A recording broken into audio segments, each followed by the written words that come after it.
Hello, my name is Dr. Dewan S. Raja. Today I will discuss about the anatomy of the radial nerve. The radial nerve is the largest branch of the brachial plexus. It is the larger terminal branch of the posterior cord of the brachial plexus. Posterior cord of the brachial plexus has two terminal branches. One is the radial nerve, another one is the axillary nerve. Its fibers arises from C5, C6, C7, C8 and T1 segment of the spinal cord. So it's a very long contribution and very big contribution from the components of the brachial plexus. Its course, the radial nerve, exits the axilla posterior to the axillary artery, passes posterior to the humerus, the lower triangular space, that is also called triangular interval, passes through the radial groove, also called spiral groove, with the profunda brachii artery, also called deep artery of the arm or arteria profunda brachii, between the lateral and medial head of the triceps brachii, perforates the lateral intermuscular septum, enters the cubital fossa between the brachialis and brachioradialis, anterior to the lateral epicondyle, dividing into superficial and deep branches. So it begins from the lower part of the axilla, posterior to the third part of the axillary artery, passes posterior to the humerus. Okay, here in the axilla, lower part of the axilla, it is in front of the subscapularis muscle, latissimus dorsi muscle, and the teres major muscle. Okay, and the axillary nerve is lateral to it, axillary vein is medial to it. So it passes through the radial groove. Radial groove is in between the lateral head and medial head of the space here on the posterior part of the mid shaft of the humerus between the lateral head and the medial head of the triceps brachii muscle. Okay, so between the lateral medial head of the triceps brachii muscle perforates the lateral intermuscular septum, usually around 5 centimeter below the deltoid tuberosity on the humerus. Okay, in an adult person, enters the cubital fossa between the brachialis and brachioradialis, anterior to the lateral epicondyle of the humerus, divided into superficial, there is a sensory, and the deep, the motor branches. Okay, so if you go here, this is the radial nerve. This nerve is behind the third part of the axillary artery. Okay, this nerve should be in front of the subscapularis muscle, the latissimus dorsi muscle, and teres major muscle. And this nerve goes to the triangular interval or lower triangular space. The lower triangular space, we know that it is the triangular space between the teres major, long head of the triceps brachii, and the humerus. Okay, so we got, then it goes through the posterior aspect of the humerus between the lateral head and the medial head of the triceps brachii. So here, and it comes out of the radial groove and it pierces the lateral intermuscular septum around 5 centimeter below the insertion of the deltoid muscle. It goes down between the brachioradialis and brachialis to the level of the lateral epicondyle of the humerus, divides into two branches. One is the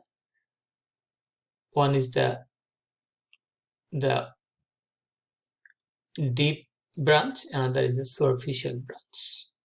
Okay, deep branch goes through the supinator muscle, the superficial nerve, that is cutaneous, and deep branch is the motor nerve.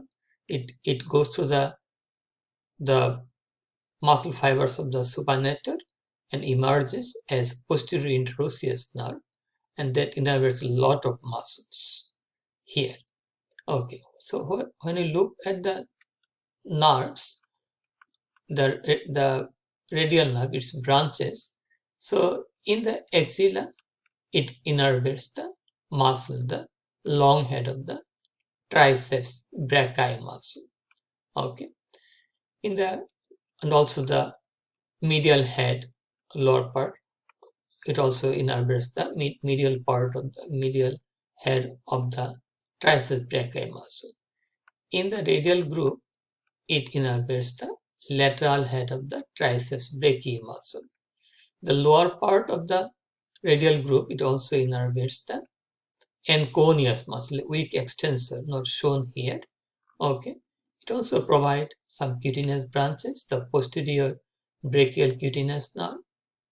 We have also here is the inferior, there is a posterior brachial cutaneous nerve is here.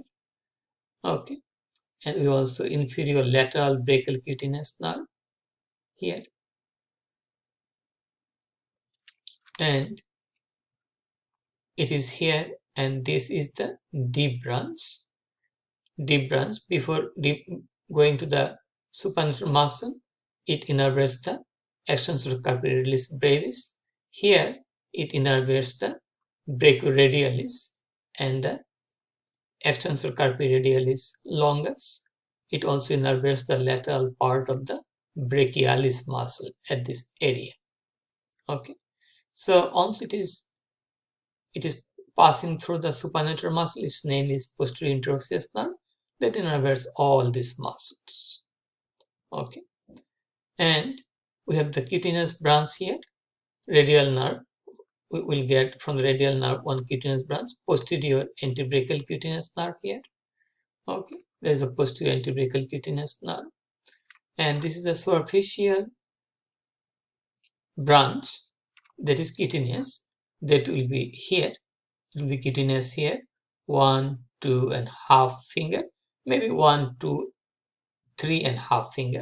There is some variation to the dorsum of the hand, the lateral part of the thumb here, okay, including the lateral part of the thumb, the dorsum of the hand, okay, the thumb, index finger, part of the middle finger, or thumb, index finger, middle finger, as well as part of the ring finger in some situation.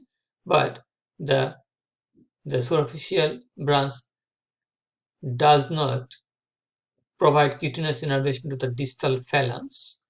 Distal phalanx cutaneous innervation here is carried out by the median nerve.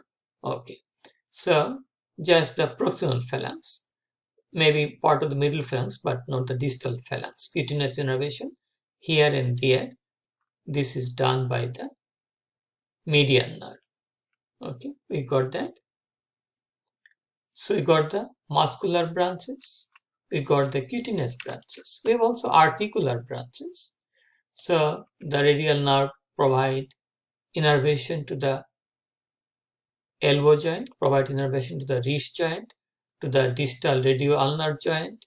It provides innervation to the intercarpal joints, and also it provides innervation to the proximal and the proximal interphalangeal joint and the metacarpophalangeal joint according to the Hilton's law. So branches of the radial nerve in the forearm, we have two branches. Deep branch of the radial nerve passes through the supinator muscle and emerges as posterior interosseous nerve, accompanies the posterior interosseous artery. Posterior interosseous artery is a branch of the common interosseous artery. Common interosseous artery is a branch of the ulnar artery.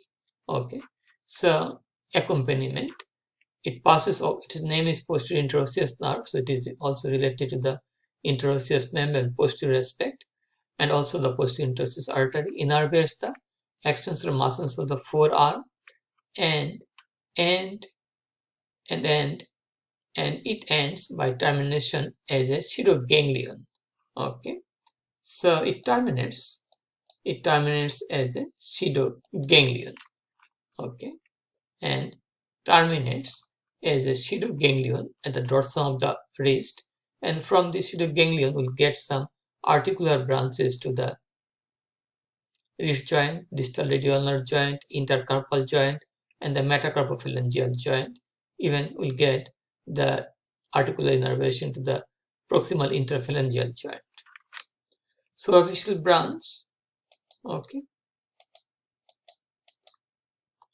Superficial branch of the radial nerve descends under cover of the brachioradialis. Okay, then underneath the tendon of the brachioradialis, and this part, in the upper two-third or maybe the middle third of its course in the forearm, it is accompanied by the radial artery. It passes dorsally under tendon of the brachioradialis, runs distally to the dorsum of the hand to innervate the skin of the radial side of the hand, the entire thumb, dorsal aspect of the entire thumb, okay, entire thumb area, okay, excluding the distal phalanx, the index finger, the middle finger, sometimes part of the ring finger, okay. So dorsum of the hand and the digits, dorsal aspect except the distal phalanx, okay. The cutaneous innervation is provided by the superficial branch of the radial nerve, and this superficial branch of the radial nerve is accompanied partly with that of the radial artery, usually on the middle third of the forearm, maybe upper two-third of the forearm. Okay, we got the deep branch. This is totally motor, this is totally sensory. And the radial nerve does not provide to the muscles of the hand, but the tendon that passes over the hand, that is certainly innervated by the radial nerve. A lot of them are innervated by the radial nerve. All the extensor muscles, tendons are innervated by the radial nerve. Okay, so if we look at this picture, okay, this I've taken it from PowerPoint online picture. This is the radial nerve coming from the posterior cord. Posterior cord is a cord of the brachial plexus. Okay, our brachial plexus has two more cord, lateral cord, medial cord. Okay, posterior cord receives the posterior division of upper, middle, and inferior trunk of the brachial plexus. So this is the radial nerve. Okay, it goes through the lower triangular space or triangular interval. Okay, it provides innervation to the triceps brachii muscle, lateral head, long head, okay, here, and here also medial head here. Okay, lateral head, usually it get the innervation in the radial groove. This is the radial groove area that is present posterior to the humerus. It passes obliquely. Here the radial nerve is accompanied by the profunda brachii artery or arteria profunda brachii or deep artery of the arm. Okay, now it is coming anteriorly between the brachialis and brachioradius muscle, both of them innervated by the radial nerve. Okay, radial nerve also innervates a small muscle called enconius, that is a weak extensor of the elbow joint. Okay, and we'll get the dorsal antebrachial cutaneous nerve here. Okay, and we are getting the two terminal branches here. One is the posterior interosseous nerve, initially deep branch of the radial nerve, deep radial nerve. Then once it passes through the supinator, it is coming out to the lower part of the supinator. Its name will be posterior interosseous nerve.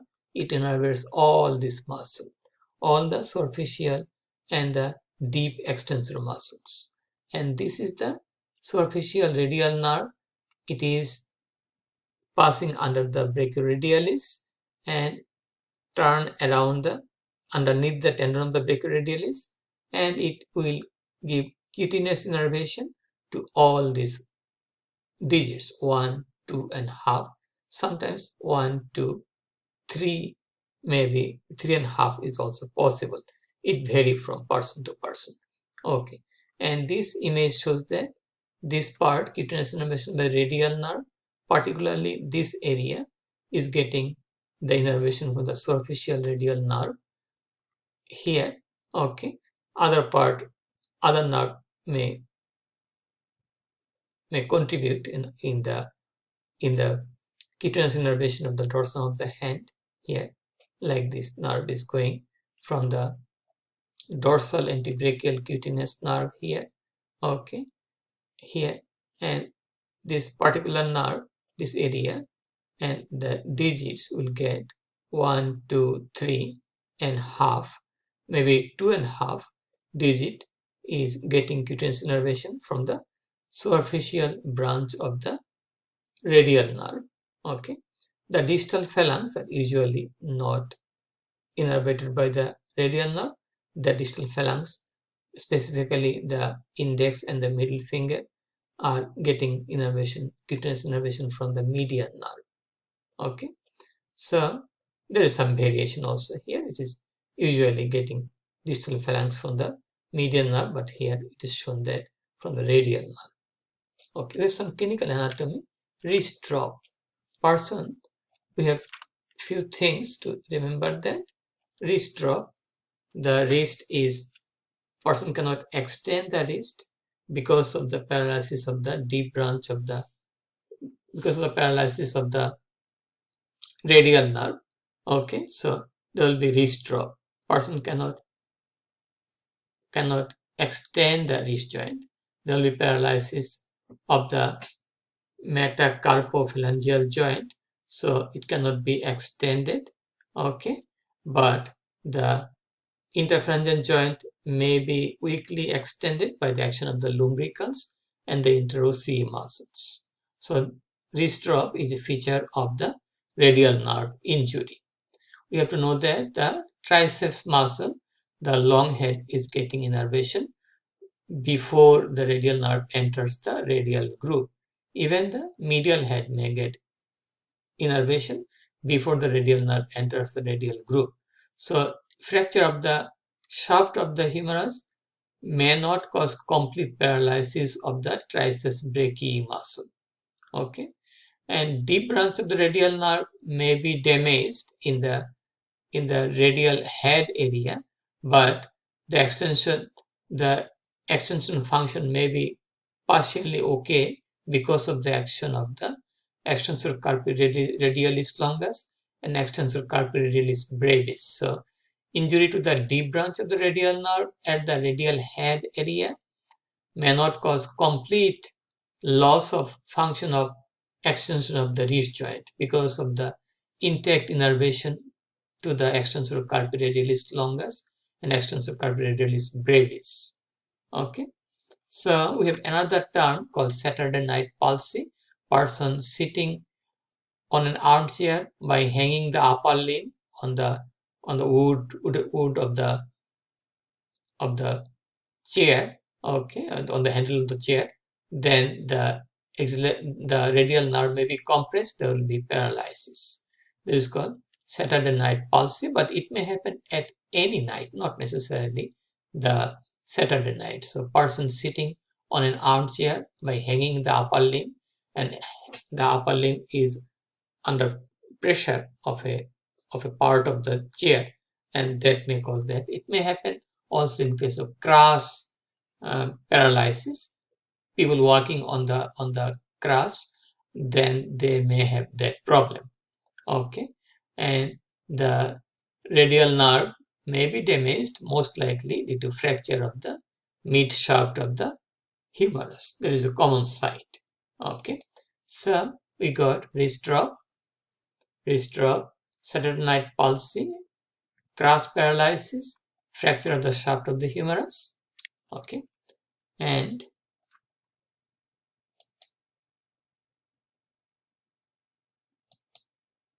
that's all about the radial nerve. If you have any question, please feel free to ask me.